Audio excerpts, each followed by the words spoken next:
Right, well here's an interesting arrival from Peco. Interesting because it's in green packaging, and this isn't something we're used to. Peco obviously has the sort of blue house colours, but perhaps this is a nod to its recycling credentials. So this is a laser cut kit depicting a GWR wooden station building based on the one at Monkton Combe. Now Monkton Combe was the halt at Monkton Combe, which kind of explains why this hasn't been constructed from brick. It is a timber built building, and obviously you can replicate that in form with this laser cut wooden kit. The halt was built by the Great Western Railway in 1910 on the Camerton branch of the Bristol and North Somerset Railway line, and you can see here we've got a nice little depiction. This is a painted model, obviously. This isn't how your model will look from the packaging. Once it's constructed, you will need to paint this one, but it gives you a good idea of the sort of thing that you can have.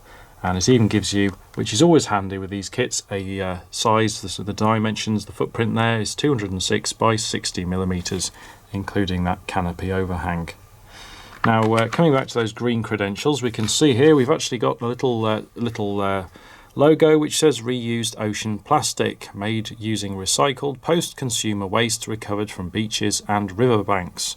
So this is all part of Peco's move towards greener products, moving away as much as it can, it seems, from plastic injection molded kits, certainly with its buildings are concerned, towards laser cut items. And of course you do get the odd little injection molded detail which isn't possible to laser cut. Here a set of chimneys, for instance. But let's get inside this pack and see what you actually get for your money. Now this is great being transparent, because this can also double up as your glazing.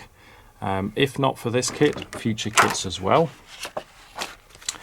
We've got a nice concise set of instructions inside, and just open that up, so it's all step by step. Pretty much standard tab and slot construction, which is now the norm for laser cut kits. Obviously laser cut kits being that much more precise, really the accuracy of how easily they go together is determined by how well they were designed. So this being a Peco kit, we can expect things to pretty much fit together as they should, but we will put it to the test in a practical in BRM just to make sure that that is the case. But you see you get everything here, and you've even got access to the underside, so that's been thought through as well. If you want to add lighting later on to this building, then you can do so, and you've even got a little toilet block to the side there as well. And as for the components, well, everything's neatly labelled out and numbered, which is very useful when you want to identify parts.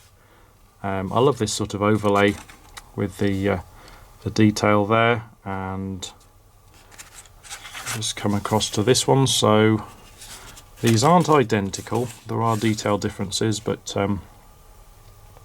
you get an idea. Even the graining of the wooden doors, so the panels on them, try and tilt that so that you can pick it up on camera. This has been engraved using the laser just to depict a little bit of detail there, a bit of texture where you would have the wood grain on those doors. Same for things like little louvered apertures like that. Very, very nicely designed actually.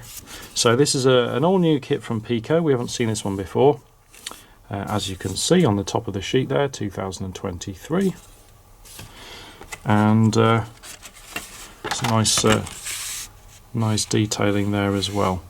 So yes, we are looking forward to sending this off to one of our contributors to assemble, see how they get on with the kit and what they think about it. Our little injection moulded chimney pots there. So we have seen these across different kits, the injection moulded chimney pots. And there you go. That is Peco's new model of Monkton Combe Station. And look out for it in a future issue of the magazine. But for now, I think Peco can be give themselves a pat on the back for their green credentials. This is all to be welcomed, really. I mean, the average lifespan of the layout, I think we did a survey once, is between 5 and 10 years. and there are many plastic kits used on a model railway, so having something that isn't plastic going into landfill is always to be recommended.